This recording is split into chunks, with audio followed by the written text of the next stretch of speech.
Hi, it's George Councell, the Bishop of New Jersey, phoning in from Indianapolis, Indiana, where we continue the General Convention of the Episcopal Church. Yesterday I had the privilege of greeting Canon Debbie Clark, our youth minister, and a delegation of youth from the diocese.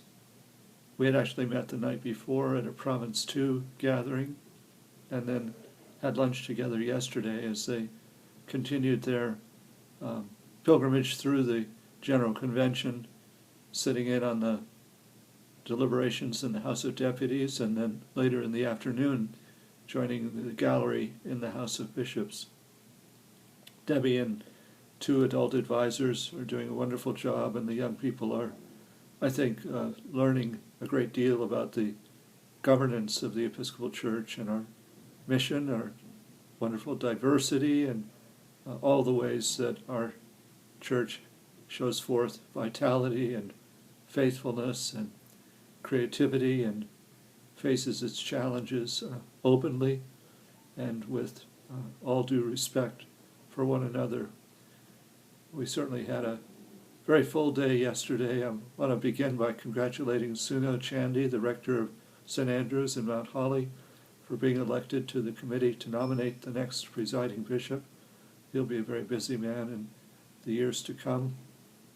Also want to thank God for the Reverend Frank Hubbard, who's authored and managed to steer through the legislative channels of the General Convention a very fine resolution in which we pay attention to seminarian debt and use some fundraising to raise the resources to help forgive those debts in response to a pledge from the seminarians, the newly ordained, to serve in underserved parts of our church and parts of our nation and cities and so forth. So I want to thank God for Father Hubbard and all those who are working with him. We adopted that resolution in the House of Bishops yesterday afternoon, and I was very proud. Very happy and proud to see Bishop Joe Doss join us for this General Convention.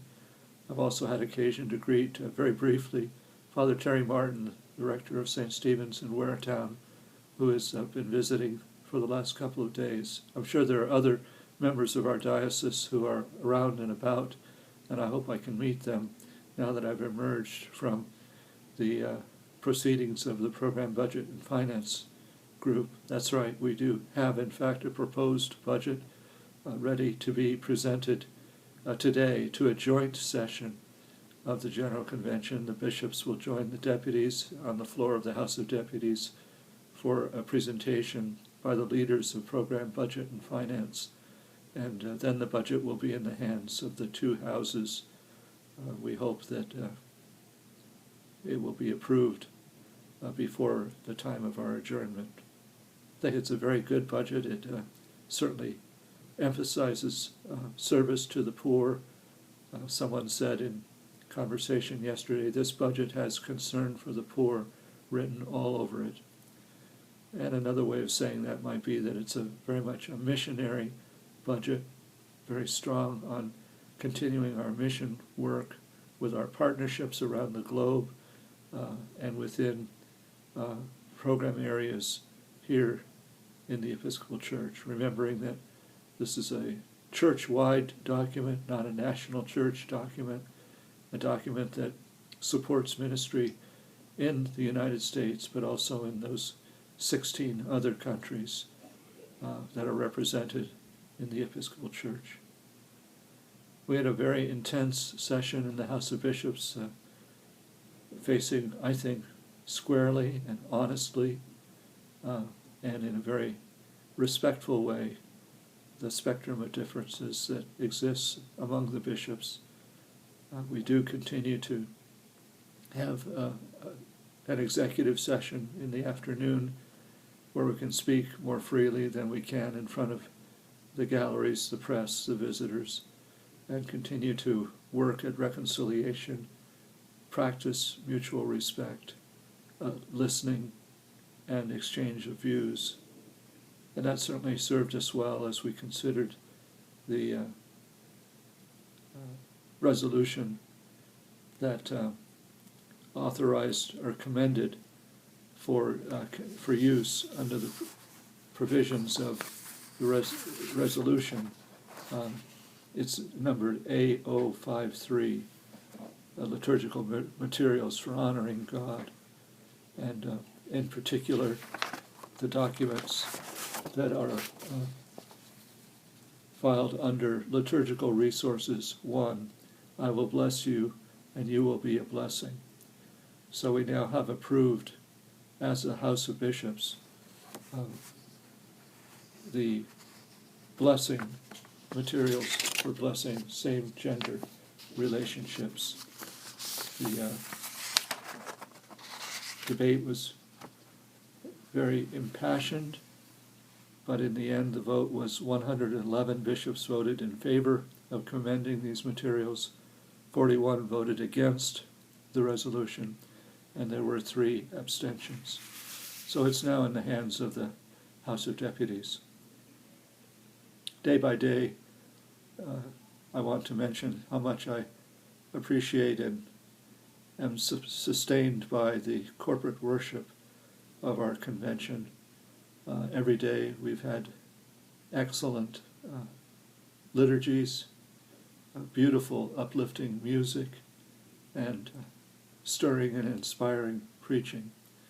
Very interesting to hear yesterday on a Native American theme of service, a sermon by a woman whom I have known for a long time. She's married to a priest friend of mine, a contemporary in seminary, but she herself was only just ordained 6 months ago.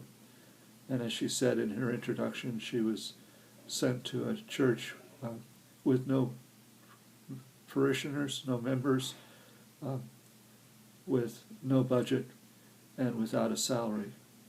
And she and a remnant from the community have begun to reinstitute mission and outreach, and they now have a very considerable number of people operating in very creative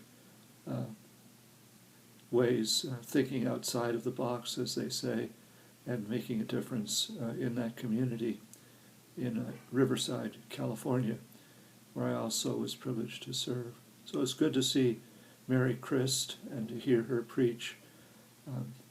She has a background. She is as a Native American, and she was able to think and preach and present a very creative testimony to the power of the Holy Spirit working to raise up a church to do mission, to do God's mission.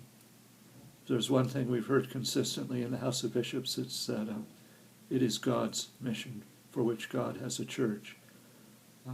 It is not the church's mission, but God's.